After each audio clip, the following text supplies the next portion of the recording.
monde, c'est Franck et oui, je suis un streamer console qui en plus stream via son MacBook. C'est une espèce qui existe, oui, très rare, certes, je vous l'accorde, mais qui existe. Je vais donc vous montrer aujourd'hui comment je stream entre ma Series X et mon MacBook. Ça marche aussi avec PS5, je pense, je ne l'ai pas testé, mais je suis sûr à 99% que j'aurais exactement le même setup si j'avais une PS5. Vous aurez évidemment les liens vers les produits dans la description, mais vous aurez aussi et surtout beaucoup de liens vers des vidéos que j'ai déjà fait spécifiquement sur certains produits, dont beaucoup de produits que je vais vous montrer aujourd'hui dans cette vidéo. Et on va passer directement au cœur du sujet avec les pièces maîtresses qui composent ce stream, à savoir ma Series X, ma carte de capture et mon MacBook. Je suis sur Series X depuis à peu près novembre 2021, je crois. J'ai eu la chance d'avoir ma Series X très rapidement et très facilement. J'en suis absolument ravi. Certes, on manque quand même pas mal de jeux et pas mal de jeux en 4K 120 qui était un peu la promesse de cette génération.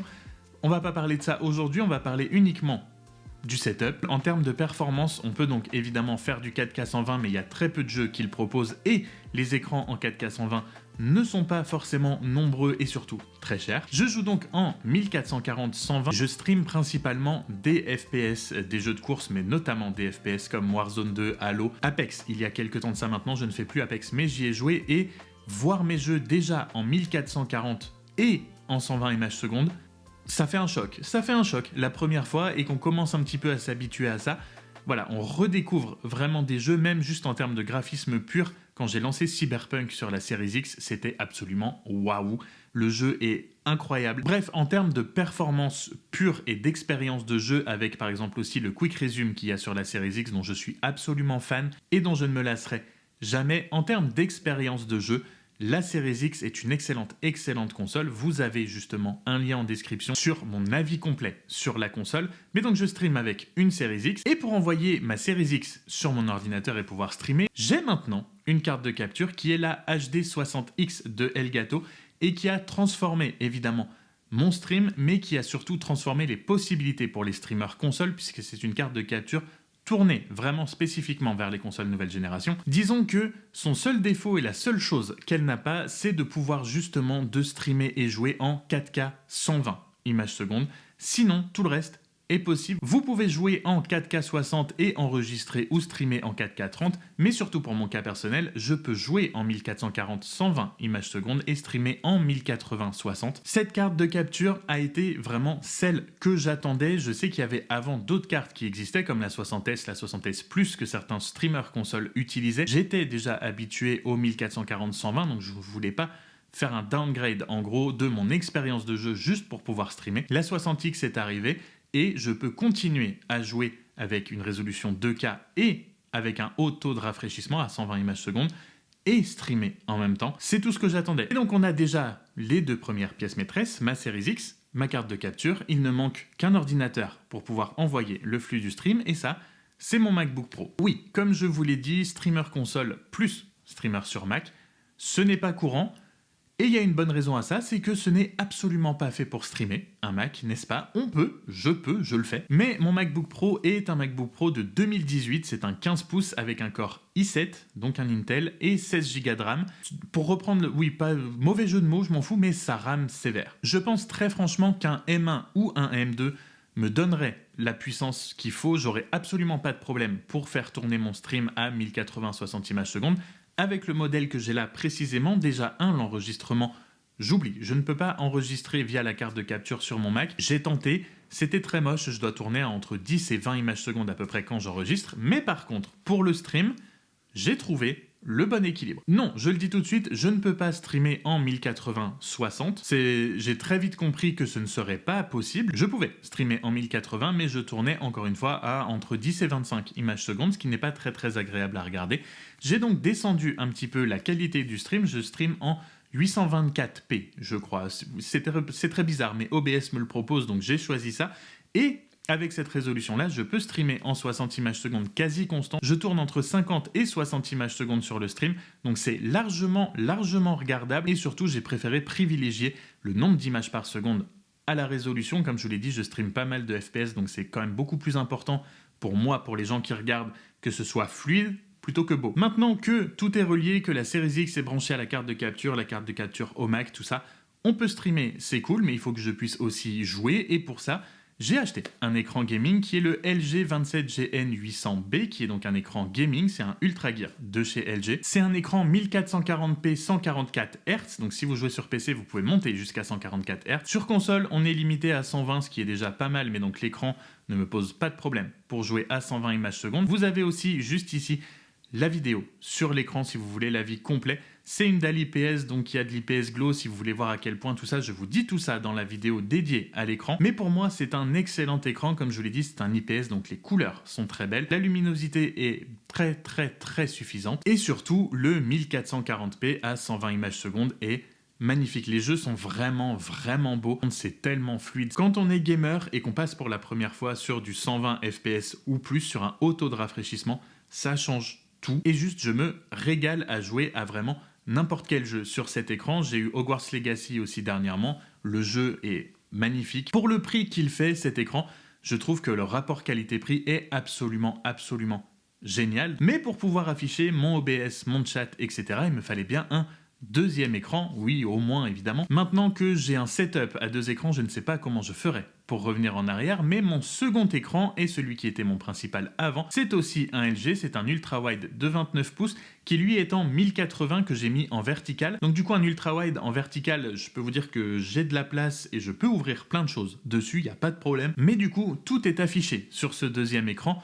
Mon OBS pour avoir mes scènes, mes réglages, mes niveaux de son, etc. Pas grand chose à dire pour rentrer dans les détails de cet écran. C'est un deuxième écran, il n'y a pas besoin que ce soit un truc folle dingue. Voilà, c'est le deuxième écran qui est là en support et qui permet d'afficher un petit peu plus de choses, mais j'allais pas acheter un écran 1440 ou un écran 4K pour être en second moniteur. Mais ce n'est pas la seule chose qui me permet de gérer mon stream, puisque j'ai eu à mon anniversaire il y a seulement quelques jours, 2 semaines peut-être maintenant, j'ai eu un Loupedeck Live. Un Loupedeck Live, c'est quoi? En le voyant, ça doit vous rappeler un petit peu un autre produit qui est très similaire, à savoir le Stream Deck de Elgato, mais j'ai choisi le Loupedeck tout simplement parce que, il a donc exactement les mêmes choses qu'un Stream Deck. Vous avez les boutons tactiles avec un petit retour haptique, mais le Loupedeck a des boutons physiques en plus et notamment 2 molettes que j'aime par-dessus tout et qui sont géniales pour régler par exemple les niveaux audio. Quand vous êtes sur OBS, vous pouvez régler le niveau de votre micro ou le niveau du son de votre jeu, etc. Vous pouvez le régler avec les molettes, c'est beaucoup plus précis, c'est beaucoup plus pratique de faire ça avec des molettes. Mais surtout, le Loupedeck, sans rentrer dans les détails, j'ai aussi fait une vidéo dessus, ne sert pas que pour le stream, il me sert pour Final Cut, Lightroom, Photoshop, il peut vous servir pour DaVinci Resolve, il peut servir pour énormément d'autres logiciels, mais pour le stream, pour OBS par exemple, je peux lancer et arrêter mon stream avec un bouton, je peux changer de scène, je peux mute et unmute mon micro, comme je vous l'ai dit avec les molettes, je peux régler le son, que ce soit du jeu, de mon micro, de mon desktop, etc. Je peux afficher et enlever ma webcam, bref, vous pouvez personnaliser énormément de choses avec les boutons. Donc je contrôle en fait tout mon stream sur mon Loupedeck maintenant et mon deuxième écran est plus là vraiment uniquement pour le chat et pour que je puisse vérifier un peu le nombre d'images par seconde, si le stream va bien, etc., s'il y a des messages d'erreur. Une des choses les plus importantes dans un stream aussi, c'est qu'on puisse voir le streamer et surtout l'entendre. Pour ça, évidemment, j'ai un micro externe qui est le pack Trust Onyx 255+. Oui, c'est un nom un petit peu barbare, mais en gros, c'est un pack qui vient avec le micro et le bras de micro qui sont pensez pour que ce soit hyper simple à utiliser ensemble. En gros, vous vissez le micro au bras de micro, vous branchez en USB et c'est parti. Le prix est un petit peu élevé comparé si vous achetez un micro et un bras de micro séparément. Vous pouvez trouver 2 choses qui sont pas très chères et qui vont vous coûter moins cher que ça. Mais là, honnêtement, déjà en termes d'esthétique et de design, le bras de micro est pour moi beaucoup plus joli sur mon bureau que ce que je pouvais avoir avant, comme les bras qu'on voit souvent, vous savez, avec 2 lamelles, ce qu'on appelle les ciseaux, avec parfois des ressorts qui sont directement à nu, comme ça, qu'on voit. C'est pas très esthétique, c'est pas très joli. Ça, c'est un bras plein, ce qui est assez rare. Tout le cable management est déjà fait, passe à l'intérieur, il y a absolument rien à faire, il vient vraiment comme ça. Et voilà, le son en plus est vraiment pas mal. Je n'ai absolument pas à me plaindre du son de mon micro, j'en suis extrêmement content. Si vous êtes plus, voilà, un petit peu sur un budget un peu plus serré, ce que je comprends absolument, vous pouvez trouver des trucs beaucoup moins chers, ce sera peut-être un petit peu plus chiant à installer, etc., à mettre ensemble, mais ça fera aussi bien le job. Donc on m'entend, super, c'est quand même le principal. Si on peut me voir, c'est encore mieux. Du coup, j'ai tout ce qu'il y a de plus basique, à savoir une webcam OK qui fait du 1080p 30 images secondes. Encore une fois, pareil, du plug and play. Voilà, on la branche, je la pose. C'est reconnu par l'ordinateur, on me voit. C'est à peu près tout ce qu'on demande. Je pense que me voir n'est pas non plus la partie la plus importante. Le mieux, c'est que je puisse interagir avec vous et ça se fait via la voix. Si on me voit, c'est cool, c'est un petit plus, il y a un petit décor, c'est joli, je ne dis pas, j'adore. Mais pas besoin d'avoir un truc hyper quali pour moi. Une petite webcam comme ça, c'est très cool. En gros, je pense que honnêtement, si vous arrivez sur mon stream là maintenant et que vous ne savez pas que je stream sur console, vous n'avez pas moyen de le savoir tant mon stream ressemble, malgré le fait que ce soit sur console, à un stream PC. Et les deux derniers accessoires dont je voulais vous parler, qui là sont plus pour moi personnellement, en même temps c'est mon setup, c'est ma chaise qui est une Secret Lab Titan Evo 2022 que j'ai depuis un petit peu plus d'1 an maintenant. Vous avez une vidéo avec le test complet, tout ce que j'en pense, toutes les fonctions ergonomiques, mais honnêtement, je l'aime beaucoup. Voilà, je sais que c'est pas fait pour tout le monde parce que c'est une chaise qui est assez dure, ça reste une chaise gaming, mais on a beaucoup quand même de réglages ergonomiques qu'on peut faire sur la chaise. Je suis toujours bien dessus, malgré que ça fasse plus d'1 an maintenant. C'est très ferme, très ferme l'assise, donc c'est pour ça que je dis que c'est pas forcément fait pour tout le monde. C'est très ferme, c'est pour ça que je dis que c'est pas forcément pour tout le monde. Encore une fois, je vous laisse aller voir la vidéo pour avoir l'avis complet, mais je l'aime beaucoup. Et le deuxième accessoire qui est pour moi et que je tenais à vous montrer, parce que si vous êtes gamer, peut-être que vous apprécierez autant que moi, c'est ma manette Elite que j'ai aussi eue à mon anniversaire. Je suis enfin passé sur une manette Elite V2, en plus customisée sur l'Xbox Design Lab. C'est moi qui avais fait le design. On me l'a offert avec le design que j'avais pensé et elle est absolument magnifique. Cette manette est incroyable. Les couleurs sur les parties métalliques comme les gâchettes et les bumpers au-dessus, c'est vraiment mais tellement beau. Cette manette est tellement belle et c'est tellement différent d'une manette classique. Je me demandais à quel point ça pouvait être différent et effectivement ça change tout. Cette manette est incroyable, c'est un bijou et je pense que n'importe quel gamer rêverait de jouer avec une manette Elite, mais je suis très content de l'avoir. Regardez-moi cette beauté. C'est fou. C'est absolument fou. Pour mon casque, parce que les gens puissent m'entendre, c'est bien, mais que moi je puisse entendre les gens avec qui je joue, c'est encore mieux. J'ai un SteelSeries Arctis 3 que je trouve ultra confortable, que je trouve excellent pour le prix qu'il fait. Il est filaire, certes, c'est pas du sans fil. Je le trouve génial, le micro est rétractable pour gagner un petit peu de place et que ce soit pas gênant quand vous parlez à personne. Encore quelque chose dont je suis absolument ravi. Surtout le confort en termes de longueur de session de jeu quand vous jouez pendant des heures et tout ça. Il tient pas super chaud et il est vraiment hyper confortable. Voilà, ce sera tout pour moi pour aujourd'hui. Le but n'était pas de vous faire tout le tour de mon OBS, vous expliquer comment ça marche, etc.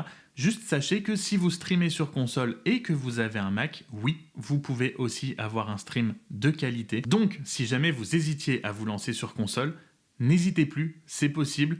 Avec une carte de capture, ça libère énormément de possibilités et vous pouvez avoir un super stream. Je vous attends sur le mien, n'hésitez pas à me rejoindre sur Twitch, on se retrouvera là-bas. Et sur ce, comme d'habitude, j'espère que cette vidéo vous aura été utile et vous aura plu. Si c'est le cas, n'hésite pas à t'abonner avant de partir, ça me fera toujours plaisir.